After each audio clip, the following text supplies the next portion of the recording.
ಪ್ರೀತಿಯ ವಿದ್ಯಾರ್ಥಿಗಳೇ, ಎಲ್ಲರಿಗೂ ಶುಭೋದಯ. ನಾನು ನಿಮ್ಮ ಕನ್ನಡ ಶಿಕ್ಷಕಿ ಶ್ರೀದೇವಿ. ನೀವು ಮನೆಯಲ್ಲಿ ಪ್ರತಿದಿನ ಅಪ್ಪ ಅಮ್ಮನ ಜೊತೆ ಮಾತಾಡ್ತೀರಾ, ಅಜ್ಜಿ ತಾತ ಇದ್ರೆ ಅವ್ರ ಜೊತೆ ಮಾತಾಡ್ತೀರಾ, ಅಣ್ಣ ತಮ್ಮ ಅಕ್ಕ ತಂಗಿ ಎಲ್ಲರ ಜೊತೆ ಮಾತಾಡ್ತೀರಾ.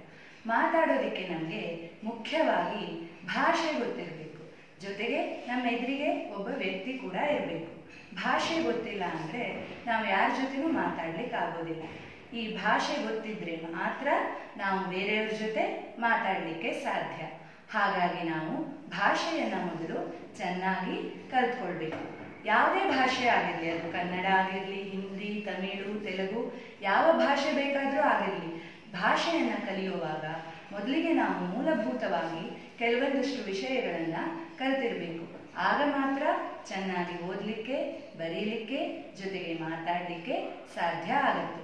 ಈಗ ನಾನು ನಿಮಗೆ ಕನ್ನಡ ಭಾಷೆಯಲ್ಲಿ ಮೊದಲಿಗೆ ನಾವು ಕಲಿಯುವಾಗ ವರ್ಣಮಾಲೆಯ ಕೆಲವು ಅಕ್ಷರಗಳನ್ನು ಕಲಿತೀವಿ. ಅದನ್ನು ನಾನು ನಿಮಗೆ ಇವತ್ತು ಹೇಳ್ಕೊಡ್ತೀನಿ. ವರ್ಣಮಾಲೆ ಅಂತ ಇದೆ, ಇದಕ್ಕೆ ಇನ್ನೊಂದು ಹೆಸರು ಅಕ್ಷರಮಾಲೆ ಅಂತ ಕೂಡ ಇದೆ. ಈ ವರ್ಣಮಾಲೆ ಅಥವಾ ಅಕ್ಷರಮಾಲೆ ಅಂದ್ರೆ ಏನು ಅನ್ನೋದನ್ನ ನೀವು ಮೊದಲು ತಿಳ್ಕೋಬೇಕು. ವರ್ಣ ಅಂದ್ರೆ ಅಕ್ಷರ ಅಂತ ಅರ್ಥ ಇದೆ. ಮಾಲೆ ಅಂದ್ರೆ ಏನು? ನೀವು ಹೂವಿನ ಮಾಲೆ ನೋಡಿದ್ದೀರಾ. ಹೇಗೆ ಮಾಡ್ತಾರೆ? ಬಿಡಿ ಬಿಡಿ ಆಗಿರೋ ಹೂಗಳನ್ನ ಒಂದು ಸೂಜಿ ದಾರ ತಗೊಂಡು ಪೋಣಿಸ್ತಾರೆ, ಒಂದೇ ಕಡೆ ಜೋಡಿಸ್ತಾರೆ.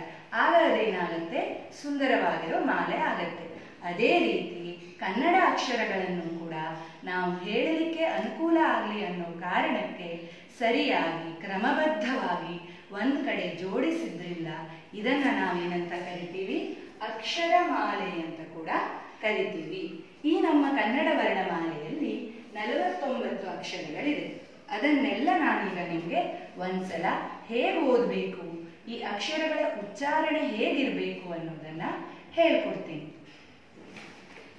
ನೋಡಿ, ಇಲ್ಲಿ ನಾನೊಂದು ವರ್ಣಮಾಲೆಯ ಚಾರ್ಟ್ ಅನ್ನ ಮಾಡಿದ್ದೀನಿ, ಪಟವನ್ನ ಮಾಡಿದ್ದೀನಿ. ಇದರಲ್ಲಿ ನಾನು ಅದಿಂದ ಲದವರೆಗೆ ಎಲ್ಲ ಅಕ್ಷರಗಳನ್ನು ಬರೆದಿದ್ದೀನಿ. ಈಗ ಇದನ್ನ ಓದೋದು ಹೇಗೆ ಅಥವಾ ಉಚ್ಚಾರಣೆ ಮಾಡೋದು ಹೇಗೆ ಅನ್ನೋದನ್ನ ತೋರಿಸ್ತೀನಿ. ಅ, ಆ, ಇ, ಈ, ಉ, ಊ, ರು, ಎ, ಐ, ಓ, ಔ, ಅಂ, ಅಹ, ಕ, ಖ, ಗ, ಘ, ङ, ಚ, ಛ, ಜ, ಝ, ಞ, ಟ, ಠ, ಡ, ಢ, ಣ, ತ, ಥ, ದ, ಧ, ನ, ಪ, ಫ, ಬ, ಭ, ಮ, ಯ, ರ, ಲ, ವ, ಶ, ಶ, ಸ, ಹ, ಳ. ಈ ಎಲ್ಲ ಅಕ್ಷರಗಳನ್ನು ನಾವು ಓದುವಾಗ ಈ ರೀತಿಯಾಗಿ ಓದಬೇಕು. ಹೀಗೆ ನಾವು ಓದೋದನ್ನು ಕಲ್ತ್ಕೊಂಡ್ರೆ ಮಾತಾಡುವಾಗ ನೀವು ಸ್ಪಷ್ಟವಾಗಿ ಮಾತಾಡೋದನ್ನು ಕೂಡ ಕಲಿಬಹುದು. ಆಗ ನಮ್ಮ ಮುಂದೆ ಇರೋರಿಗೆ ನಮ್ಮ ಕನ್ನಡ ಎಷ್ಟು ಚೆನ್ನಾಗಿದೆ ಅನ್ನೋದು ಕೂಡ ಗೊತ್ತಾಗತ್ತೆ. ಈಗ ವರ್ಣಮಾಲೆ ಅಂದ್ರೆ ಏನು ಅಂತ ಗೊತ್ತಾಯ್ತು. ವರ್ಣಮಾಲೆಯಲ್ಲಿ ಎಷ್ಟು ಅಕ್ಷರಗಳಿದೆ ಅನ್ನೋದನ್ನು ಕೂಡ ಕಲ್ತ್ಕೊಂಡ್ರಿ. ಈ ಕನ್ನಡ ವರ್ಣಮಾಲೆಯನ್ನ ಮುಖ್ಯವಾಗಿ ನಾವೇನ್ ಮಾಡಿದೀವಿ? 3 ವಿಧಗಳಾಗಿ ವಿಂಗಡಿಸಿದೀವಿ. ಅವು ಯಾವುದು ಅನ್ನೋದನ್ನ ಈಗ ನಾವು ನೋಡೋಣ. ಮೊದಲನೇ ವಿಧ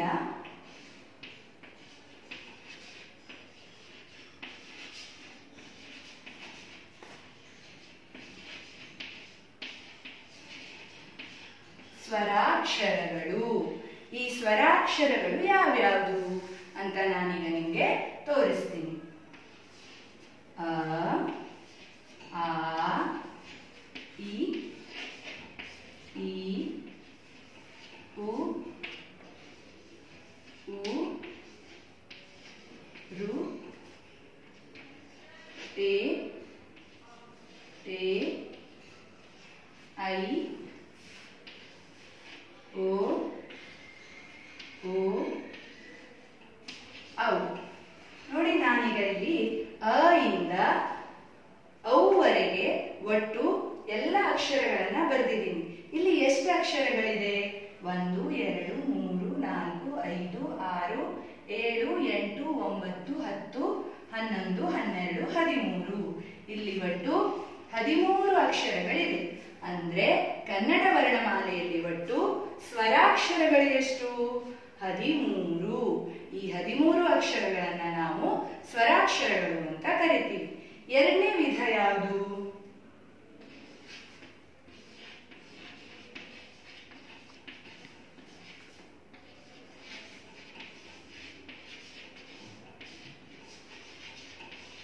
ಯೋಗವಾಹಗಳು. ಎರಡನೇ ವಿಧ ಯೋಗವಾಹಗಳು. ಹಾಗಾದ್ರೆ ಯೋಗವಾಹಗಳು ಯಾವ್ಯಾವುದು? ಈಗ ಅವುವರೆಗೆ ಸ್ವರಾಕ್ಷರಗಳು ಅಂತ ಕಲ್ತ್ರಿ ಅಲ್ವಾ? ಅವುವಿಂದ ಮುಂದೆ ಇರೋ ಅಂ ಮತ್ತು ಅಹ ಈ ಎರಡು ಅಕ್ಷರಗಳನ್ನ ನಾವು ಯೋಗವಾಹಗಳು ಅಂತ ಕರಿತೀವಿ. ಒಂದು ಅಂ, ಇನ್ನೊಂದು ಅಹ. ಒಂದು ಅಂ, ಇನ್ನೊಂದು ಅಹ. ಈ ಎರಡು ಅಕ್ಷರಗಳನ್ನ ನಾವು ಯೋಗವಾಹಗಳು ಅಂತ ಕರಿತೀವಿ. ಹಾಗಾದ್ರೆ ಮೂರನೇ ವಿಧ ಯಾವುದು? ಮೂರನೇದು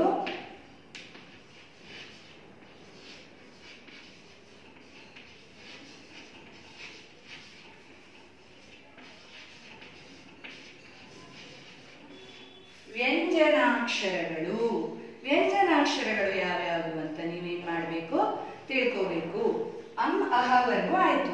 ಇಲ್ಲಿ ನಾವೀಗ ಮುಂದೆ ಕ ಇಂದ ಲದವರೆಗೆ ಎಲ್ಲ ಅಕ್ಷರಗಳು ಕ ಖ ಗ ಘ ङ ಚ ಛ ಜ ಝ ಞ ಟ ಠ ಡ ಢ ಣ ತ ಥ ದ ಧ ನ ಪ ಪ ಭ ಭ ಮ ಯ ರ ಲ ವ ಶ ಶ ಸ ಹ ಳ.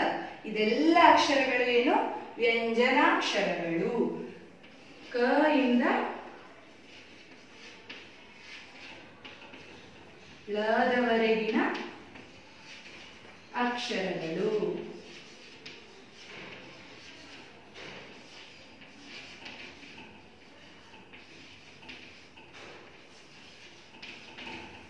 ಇಲ್ಲಿ ಕ ಇಂದ ಲದವರೆಗೆ ಒಟ್ಟು 34 ಅಕ್ಷರಗಳು ಇದೆ. 34 ಅಕ್ಷರಗಳಿದೆ. ಯೋಗವಾಹಗಳು ಎರಡಿದೆ. ಇಲ್ಲಿ 13, 2 15, 15 34 ಎಷ್ಟಾಯ್ತು? 49 ಆಯ್ತು. ಅಲ್ಲಿಗೆ ವರ್ಣಮಾಲೆಯ ಎಲ್ಲ ಅಕ್ಷರಗಳು ಬಂತು.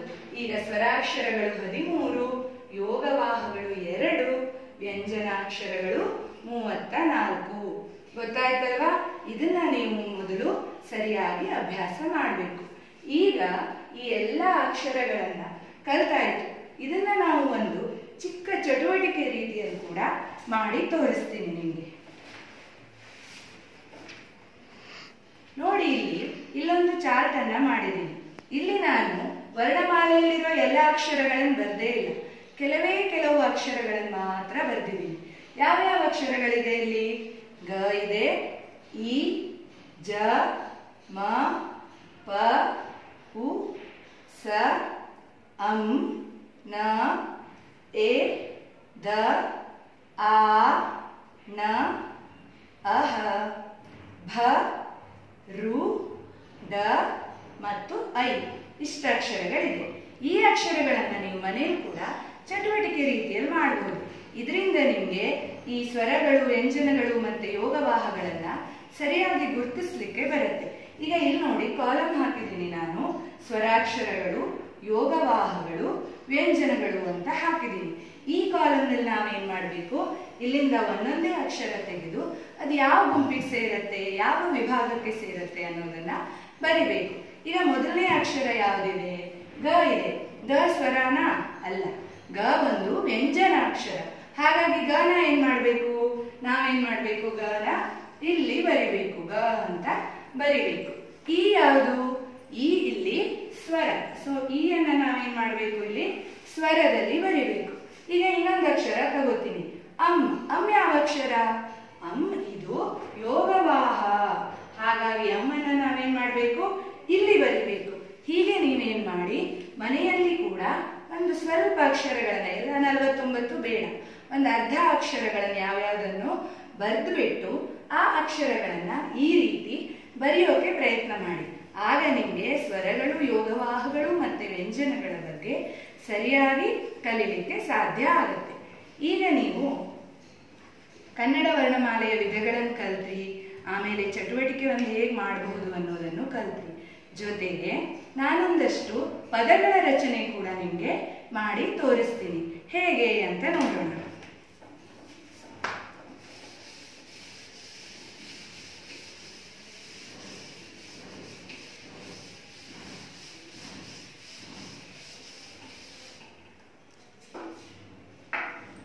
ಪದಗಳ ರಚನೆ ಮಾಡುವಾಗ ಒಂದು ಪದ ಆಗಬೇಕು ಅಂದ್ರೆ ಕನಿಷ್ಠ 2 ಅಕ್ಷರ ಇರಬೇಕು.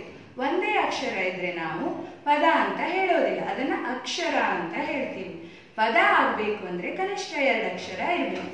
ಸೊ ಮೊದಲಿಗೆ ನಾವು 2 ಅಕ್ಷರದ ಪದಗಳನ್ನ ಮಾಡೋಣ.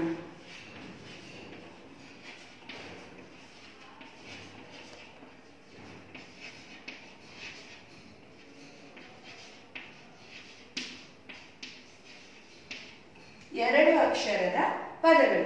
2 ಅಕ್ಷರದ ಪದಗಳನ್ನು ಮಾಡುವಾಗ ಯಾವುದಾದ್ರೂ 2 ಅಕ್ಷರ ತಗೋಬೇಕು. ಉದಾಹರಣೆಗೆ ನಾನೀಗ ಮೊದಲಿಗೆ ಖ ತಗೋತೀನಿ, ಎರಡನೇ ಅಕ್ಷರ ಗ ತಗೋತೀನಿ.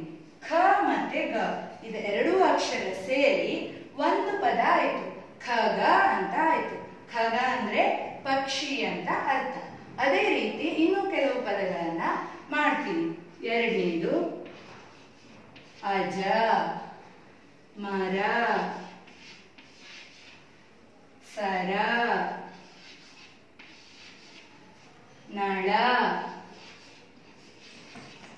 ಈ ರೀತಿ ನಾವು 2 ಅಕ್ಷರದ ಎಷ್ಟು ಪದಗಳನ್ನು ಬೇಕಾದ್ರೂ ಮಾಡಬಹುದು. ಈಗ ನಾನು ನಿಮಗೆ 3 ಅಕ್ಷರದ ಪದಗಳನ್ನ ಹೇಗೆ ಮಾಡೋದು ಅಂತ ತೋರಿಸ್ತೀನಿ.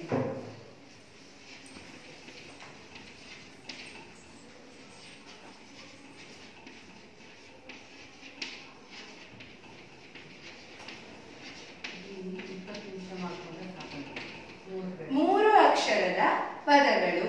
3 ಅಕ್ಷರದ ಪದಗಳಲ್ಲಿ ಮೊದಲಿಗೆ ನಾನು ಒಂದು ಪದ ಮಾಡೋದು ತೋರಿಸ್ತೀನಿ. ಈಗ ಸ್ವರದಿಂದ ನಾನು ಔ ಅಕ್ಷರವನ್ನ ಬರೀತೀನಿ, ಅದಾದ್ಮೇಲೆ ಶ ಬರ್ದಿದ್ದೀನಿ, ಅದಾದ್ಮೇಲೆ ಧ ಬರ್ದಿದ್ದೀನಿ. ನೋಡಿ, ಔಷಧ ಏನಾಯ್ತು? ಔಷಧ ಅಂತ ಆಯ್ತು. ಇಲ್ಲಿ 3 ಅಕ್ಷರಗಳು ಸೇರಿ ಏನಾಯ್ತು? ಒಂದು ಪದ ಆಯ್ತು. ಹಾಗಾಗಿ ಇದು 3 ಅಕ್ಷರದ ಪದ. ಇದರಲ್ಲಿ ಇನ್ನೂ ಒಂದು ಪದ ಮಾಡೋಣ. ಸ ಮ ಯ, ಸಮಯ ಅಂತ ಆಯ್ತು. ಸಮಯ ನಮ್ಮೆಲ್ಲರಿಗೂ ತುಂಬಾ ಮುಖ್ಯ. ಸಮಯ ಇಲ್ಲ ಅಂದ್ರೆ ನಮ್ಗೆ ಏನ್ ಮಾಡ್ತಿದ್ವಿ, ಎಷ್ಟೊತ್ತಾಯ್ತು ಏನು ಗೊತ್ತಾಗ್ತಾನೆ ಇರ್ಲಿಲ್ಲ. ಈ ಸಮಯ ಪ್ರತಿಯೊಬ್ಬರಿಗೂ ಏನೇ ಕೆಲಸ ಮಾಡ್ತಿದ್ರು ಟೈಮ್ ಎಷ್ಟಾಯ್ತು ಅಂತ ನೋಡ್ತೀವಿ. ಈ ಟೈಮಲ್ಲಿ ಮುಗಿಸ್ಬೇಕು ಅನ್ನೋದೆಲ್ಲ ನಮ್ಗೆ ಈ ಸಮಯ ಅನ್ನೋದಿರೋದ್ರಿಂದ ಗೊತ್ತಾಗುತ್ತೆ. ನಮ್ಮನ್ನ ನಾವು ಪ್ರತಿದಿನ ಹೇಗೆ ಕೆಲಸಗಳನ್ನ ಮಾಡಬೇಕು, ಯಾವ್ಯಾವ ಸಮಯಕ್ಕೆ ಯಾವ್ಯಾವ ಕೆಲಸ ಮಾಡಬೇಕು ಅನ್ನೋದು ಈ ಸಮಯ ಸರಿಯಾಗಿ ನಮ್ಗೆ ಇರೋದ್ರಿಂದ ಗೊತ್ತಾಗುತ್ತೆ. ಈಗ ಇನ್ನೊಂದು ಪದ ಮಾಡ್ತೀನಿ. ನಗರ. ನೀವೆಲ್ಲ ಬೆಂಗಳೂರು ಸಿಟಿಯಲ್ಲಿ ಇದ್ದೀರಾ. ಸಿಟಿಗೆ ಕನ್ನಡದಲ್ಲಿ ಏನ್ ಹೇಳ್ತೀವಿ? ನಗರ ಅಂತ ಹೇಳ್ತೀವಿ. ಇನ್ನೊಂದು ನಯನ, ಇನ್ನೊಂದು ಅಮರ. ಈ ರೀತಿ ನಾವು 3 ಅಕ್ಷರಗಳನ್ನ ಸೇರಿಸಿ ಒಂದು ಪದನ ಮಾಡಬಹುದು. ಈಗ ನಾನು ನಿಮಗೆ 4 ಅಕ್ಷರದ ಪದಗಳನ್ನ ಮಾಡಿ ತೋರಿಸ್ತೀನಿ.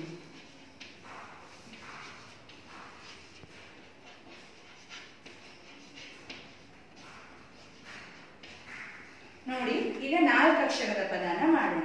ಮೊದಲಿಗೆ ನಾನೇನ್ ಮಾಡ್ತೀನಿ, ಒಂದು ಪದ ಹೇಗೆ ಮಾಡೋದು ಅಂತ ತೋರಿಸ್ತೀನಿ. ಸಡಗರ. ಸಡಗರ ಅಂದ್ರೆ ಸಂಭ್ರಮ, ಖುಷಿಯಿಂದ ಇರೋದು. ಇಲ್ಲಿ ಸ ಡ ಗ ರ 4 ಅಕ್ಷರಗಳಿದೆ. ಈ 4 ಅಕ್ಷರಗಳು ಸೇರಿ ಏನಾಯ್ತು? ಒಂದು ಪದ ಆಯ್ತು, ಸಡಗರ. ಇದೇ ರೀತಿ ಅವಸರ. ಈ ರೀತಿ ನಾವು 4 ಅಕ್ಷರದ ಪದಗಳನ್ನು ಕೂಡ ಎಷ್ಟು ಬೇಕಾದ್ರೂ ಮಾಡಬಹುದು. ನವರಸ, ಬಡಗಣ. ಈ ರೀತಿ ನಾವು ಪದಗಳ ಪಟ್ಟಿಯನ್ನೇ ಮಾಡ್ತಾ ಹೋಗ್ಬೋದು. ನಾನು ನಿಮ್ಗೆ ಈ ಪದಗಳನ್ನು ಕೂಡ ಮಾಡಿಕೊಂಡು ಬಂದಿದ್ದೀನಿ ಒಂದು ಚಾರ್ಟಲ್ಲಿ. ನೋಡಿ, ಇಲ್ಲಿ 2 ಅಕ್ಷರದ ಪದಗಳಿದೆ, 3 ಅಕ್ಷರದ ಪದಗಳು ಇದೆ, 4 ಅಕ್ಷರದ ಪದಗಳು ಇದೆ. ಈ ಎಲ್ಲ ಪದಗಳನ್ನ ಓದೋದನ್ನು ಹೇಳ್ಕೊಡ್ತೀನಿ, ಜೊತೆಗೆ ಒಂದು ಅರ್ಥ ಕೂಡ ನಿಮ್ಮ ಜ್ಞಾನ ಹೆಚ್ಚಾಗಲಿ ಅನ್ನೋ ಕಾರಣಕ್ಕೆ ಹೇಳ್ಕೊಡ್ತೀನಿ. ಜಯ, ಜಯ ಅಂದ್ರೆ ಯಾರಿಗೇ ಆಗ್ಲಿ, ಮನುಷ್ಯನಿಗೆ ಆಟ ಆಡಿದ್ರೆ ಅಥವಾ ಇನ್ನೇನೋ ಕೆಲಸ ಮಾಡಿದ್ರೆ ನಾನು ಜಯ ಗಳಿಸ್ಬೇಕು ಅಂತ ಇರುತ್ತೆ. ಜಯ ಅಂದ್ರೆ ಗೆಲುವು ಅಂತ ಅರ್ಥ. ದಡ, ದಡ ಅಂದ್ರೆ ಮರಳಲ್ಲಿ ಸಮುದ್ರದ ತೀರದಲ್ಲಿ ಆಟ ಆಡ್ತೀರಲ್ವಾ, ಅದನ್ನ ನಾವು ದಡ ಅಂತ ಕರಿತೀವಿ. ಖಗ ಅಂದ್ರೆ ಆಗ್ಲೇ ಹೇಳಿದೆ ಅಲ್ವಾ, ಪಕ್ಷಿ. ರಥ ಅಂದ್ರೆ ಜಾತ್ರೆಯಲ್ಲೆಲ್ಲ ರಥವನ್ನ ಎಳಿತಾರಲ್ವಾ, ಅದು ರಥ. ಶರ, ಶರ ಅಂದ್ರೆ ಬಾಣ. ಆಟ, ಆಟ ಅಂದ್ರೆ ಕ್ರೀಡೆ, ನೀವೆಲ್ಲ ಪ್ರತಿದಿನ ಆಟ ಆಡ್ತೀರಾ. ಘಟ, ಘಟ ಅಂದ್ರೆ ಮಣ್ಣಿನ ಮಡಿಕೆ. ಅಜ ಅಂದ್ರೆ ಆಡು, ಗೋಟ್ ಅಂತ ಹೇಳ್ತೀರಲ್ವಾ ಇಂಗ್ಲಿಷಲ್ಲಿ, ಅದನ್ನ ಕನ್ನಡದಲ್ಲಿ ಅಜ ಅಂತ ಕರಿತೀವಿ. ಹಯ ಅಂದ್ರೆ ಕುದುರೆ. ವನ ಅಂದ್ರೆ ಕಾಡು. ಎರಡನೇದು 3 ಅಕ್ಷರದ ಪದಗಳು. ಈ ಪಟ್ಟಿಯಲ್ಲಿ ನಾನು 3 ಅಕ್ಷರದ ಪದಗಳನ್ನ ಬರೆದಿದ್ದೀನಿ. ಮೊದಲಿಗೆ ನಾನೇನ್ ಬರೆದಿದ್ದೀನಿ, ಗಣಪ ಅಂತ ಬರೆದಿದ್ದೀನಿ. ಯಾಕೆ ಗಣಪ ಬರ್ದೆ ಅಂದ್ರೆ, ನಾವು ಯಾವುದೇ ಕೆಲಸ ಮಾಡಿ ಹಿರಿಯರು ನಮ್ಗೊಂದು ಸಂಸ್ಕಾರ ಕೊಟ್ಟಿದ್ದಾರೆ. ಏನು, ಯಾವುದೇ ಒಂದು ಕಾರ್ಯಕ್ರಮ ಮಾಡುವಾಗ ಮೊದಲಿಗೆ ನಾವು ಗಣಪತಿಯ ಪೂಜೆಯನ್ನ ಮಾಡ್ತೀವಿ, ಇಲ್ಲ ಗಣಪತಿಯ ಪ್ರಾರ್ಥನೆಗಳನ್ನ ಹೇಳ್ತೀವಿ, ಇಲ್ಲ ಗಣೇಶನ ಕುರಿತಾದ ನೃತ್ಯವನ್ನ ಮಾಡ್ತೀವಿ. ಹಾಗಾಗಿ ಯಾಕೆ ಮಾಡ್ತೀವಿ, ಗಣಪತಿಯ ಕುರಿತಾಗಿ ನಾವು ಪ್ರಾರ್ಥನೆಗಳನ್ನ ಮಾಡಿಕೊಂಡ್ರೆ ಮುಂದೆ ಮಾಡೋ ಕೆಲಸ ನಿರ್ವಿಘ್ನವಾಗಿ ಆಗಲಿ, ಯಾವುದೇ ತೊಂದರೆ ಆಗಲೇ ಇರಲಿ ಅನ್ನೋ ಕಾರಣಕ್ಕೆ ಮಾಡ್ತೀವಿ. ಅದಕ್ಕೆ ನಾನು ಫಸ್ಟ್ ಇಲ್ಲಿ ಗಣಪ ಅಂತ 3 ಅಕ್ಷರದ ಪದ ರಚನೆ ಮಾಡಿದ್ದೀನಿ. ಕಡಗ, ಕಡಗ ಅಂದ್ರೆ ಬಳೆ. ನಯನ ಅಂದ್ರೆ ಕಣ್ಣು. ದಸರಾ ಅಂದ್ರೆ ಮೈಸೂರಲ್ಲಿ ನವರಾತ್ರಿಯಲ್ಲಿ ಆಚರಿಸುವ ಹಬ್ಬ. ಭವನ ಅಂದ್ರೆ ಮನೆ. ಫಲಕ ಅಂದ್ರೆ ಹಲಗೆ, ನಾವು ಬರೆಯಲಿಕ್ಕೆ ಉಪಯೋಗಿಸುವಂತಹ ಹಲಗೆ. ಉರಗ ಅಂದ್ರೆ ಹಾವು. ಹವಳ ಅಂದ್ರೆ ಮುತ್ತು ರತ್ನ ಹವಳ, ಈ ರೀತಿ ಒಂದು ರತ್ನಗಳಲ್ಲಿ ಅದು ಕೂಡ ಒಂದು. ವದನ ಅಂದ್ರೆ ಮುಖ. ಚರಕ ಅಂದ್ರೆ ಗಾಂಧೀಜಿಯವರು ಚರಕದಿಂದ ನೂಲನ್ನ ತೆಗಿತಾ ಇದ್ರು, ನಿಮ್ಗೆಲ್ಲ ಗೊತ್ತು, ನೋಡು ಇರ್ತೀರಲ್ವಾ. ಈಗ 4 ಅಕ್ಷರದ ಪದಗಳನ್ನ ನಾನು ಓದ್ತೀನಿ. ಸಡಗರ, ಸಡಗರ ಅಂದ್ರೆ ಖುಷಿ ಖುಷಿಯಾಗಿರೋದು, ಸಂಭ್ರಮದಿಂದ ಇರೋದು. ಕಲರವ ಅಂದ್ರೆ ಹಕ್ಕಿಗಳ ಕೂಗು. ಗರಗಸ ಅಂದ್ರೆ, ಗರಗಸ ಅಂದ್ರೆ ಮರದ ದಿಮ್ಮಿಗಳನ್ನ, ದಪ್ಪ ದಪ್ಪ ಮರದ ತುಂಡುಗಳನ್ನ ನಾವು ಕತ್ತರಿಸಲಿಕ್ಕೆ ಗರಗಸವನ್ನ ಉಪಯೋಗಿಸ್ತೀವಿ. ಅವಸರ ಅಂದ್ರೆ ಗಡಿಬಿಡಿ, ಅರ್ಜೆಂಟ್ ಮಾಡೋದು ಅಂತ ಹೇಳ್ತೀವಲ್ವಾ, ಅದು ಅವಸರ. ಏಕದಳ ಅಂದ್ರೆ, ಈಗ ನೀವು ದಾಸವಾಳ ಹೂವನ್ನ ನೋಡಿದೀರ, ಅದರಲ್ಲಿ 5 ದಳಗಳಿರುತ್ತೆ, ಪೆಟಲ್ಸ್ ಇರುತ್ತೆ ಅಲ್ವಾ. ಒಂದೇ ದಳ ಇದ್ರೆ, ಒಂದನ್ನು ಮಾತ್ರ ನಾವು ತೆಗೆದ್ರೆ ಅದನ್ನ ಏಕದಳ ಅಂತ ಕರಿತೀವಿ. ಜಲಚರ, ಜಲಚರ ಅಂದ್ರೆ ನೀರಿನಲ್ಲಿ ಚಲಿಸುವ ಪ್ರಾಣಿಗಳು. ಜಲ ಅಂದ್ರೆ ನೀರು, ಚರ ಅಂದ್ರೆ ಚಲಿಸುವುದು, ಹಾಗಾಗಿ ಜಲಚರ ಅಂದ್ರೆ ನೀರಿನಲ್ಲಿ ಓಡಾಡುವ ಪ್ರಾಣಿಗಳು. ಬಡಗಣ ಅಂದ್ರೆ ದಿಕ್ಕುಗಳು ಗೊತ್ತು ನಿಮ್ಗೆ, ಉತ್ತರ ದಕ್ಷಿಣ ಈ ರೀತಿ, ಪೂರ್ವ ಪಶ್ಚಿಮ ಅಂತ. ಬಡಗಣ ಅಂದ್ರೆ ಉತ್ತರ ದಿಕ್ಕಿನ ಇನ್ನೊಂದು ಹೆಸರು. ನವರಸ, ಈ ನವರಸ ಅನ್ನೋ ಶಬ್ದ ತುಂಬಾ ಖುಷಿ ಆಗುತ್ತೆ. ಈ ಭರತನಾಟ್ಯವನ್ನು ಅಥವಾ ಇನ್ಯಾವುದು ಧಾರಾವಾಹಿಗಳಲ್ಲೆಲ್ಲ ಅಭಿನಯಿಸುವವರು ಮುಖದಲ್ಲಿ ನವರಸಗಳನ್ನು ತೋರಿಸ್ತಾರೆ ಅಂತ ಹೇಳ್ತಾರೆ. ಅಭಿನಯ ಮಾಡುವಾಗ ಎಲ್ಲ ರಸಗಳು ಗೊತ್ತಿರಬೇಕು. ಉದಾಹರಣೆಗೆ ಶೃಂಗಾರ, ಹಾಸ್ಯ, ರೌದ್ರ, ಈ ರೀತಿ 9 ರಸಗಳು ಬರುತ್ತೆ. ಹಾಗಾಗಿ ನವ ಅಂದ್ರೆ 9 ಅನ್ನುವ ಅರ್ಥ ಇದೆ. ನವರಸ ಅಂದ್ರೆ ಮುಖದಲ್ಲಿ ತೋರಿಸುವಂತಹ 9 ರೀತಿಯ ಭಾವನೆಗಳು. ಒಣಮರ ಅಂದ್ರೆ ಒಣಗಿರುವ ಮರ. ಬಡತನ ಅಂದ್ರೆ ಜೀವನ ನಡೆಸಲಿಕ್ಕೆ ಸ್ವಲ್ಪ ಕಷ್ಟವಾದಂತಹ ಸಂದರ್ಭವನ್ನ ಬಡತನ ಅಂತ ಕರೀಬಹುದು. ನೋಡಿದ್ರಲ್ವಾ, ಇಲ್ಲಿ ನಾನು ಹೇಗೆ 2 ಅಕ್ಷರ, 3 ಅಕ್ಷರ, 4 ಅಕ್ಷರದ ಪದಗಳನ್ನ ರಚನೆ ಮಾಡಿದ್ದೀನಿ ಅಂತ. ಅದೇ ರೀತಿ ನೀವು ಕೂಡ ಮನೆಯಲ್ಲಿ ಈ ರೀತಿ ಪದಗಳ ರಚನೆಗೆ ಪ್ರಯತ್ನಿಸಿ. ಈಗ ನೀವಿವತ್ತು ಮೊದಲಿಗೆ ವರ್ಣಮಾಲೆ ಅಂದ್ರೆ ಏನು ಅಂತ ಕಲ್ತ್ರಿ, ಅದ್ರ ಜೊತೆಗೆ ಅದರ ವಿಧಗಳನ್ನ ಕಲ್ತ್ರಿ, ಸ್ವರಗಳು, ಯೋಗವಾಹಗಳು, ವ್ಯಂಜನಗಳು ಅನ್ನೋದನ್ನ ತಿಳ್ಕೊಂಡ್ರಿ. ಜೊತೆಗೆ ಅದು ಎಷ್ಟಿದೆ ಅಂದ್ರೆ, ನಾವು ನಿಮ್ಗೆ ಈಗ ಪರೀಕ್ಷೆ ಮಾಡಿದ್ವಿ ಅನ್ಕೊಳ್ಳಿ, ಆಗ ಹೇಗೆ ಕೇಳ್ತೀವಿ, ಸ್ವರಾಕ್ಷರಗಳು ಎಷ್ಟು ಮತ್ತು ಅವು ಯಾವುವು ಅಂತ ಕೇಳಿದ್ರೆ ನೀವು ಸ್ವರಗಳು ಒಟ್ಟು 13, ಅವು ಅ ಇಂದ ಅವುವರೆಗಿನ ಅಕ್ಷರಗಳು ಅಂತ ಹೇಳಬೇಕು. ಅದೇ ರೀತಿ ನೀವು ಯೋಗವಾಹಗಳು, ವ್ಯಂಜನಾಕ್ಷರಗಳನ್ನು ಕೂಡ ಬರಿಬಹುದು. ಅದೇ ರೀತಿ ನಿಮ್ಗೊಂದು ಚಟುವಟಿಕೆ ಕೂಡ ಹೇಳ್ಕೊಟ್ಟೆ, ಜೊತೆಗೆ 2, 3, 4 ಅಕ್ಷರಗಳ ಪದರಚನೆ ಮಾಡೋದು ಹೇಗೆ ಅಂತ ಕೂಡ ಹೇಳ್ಕೊಟ್ಟೆ ಅಲ್ವಾ. ಇಂದಿನ ಅವಧಿಯಲ್ಲಿ ಇಷ್ಟು ಸಾಕು. ಧನ್ಯವಾದಗಳು.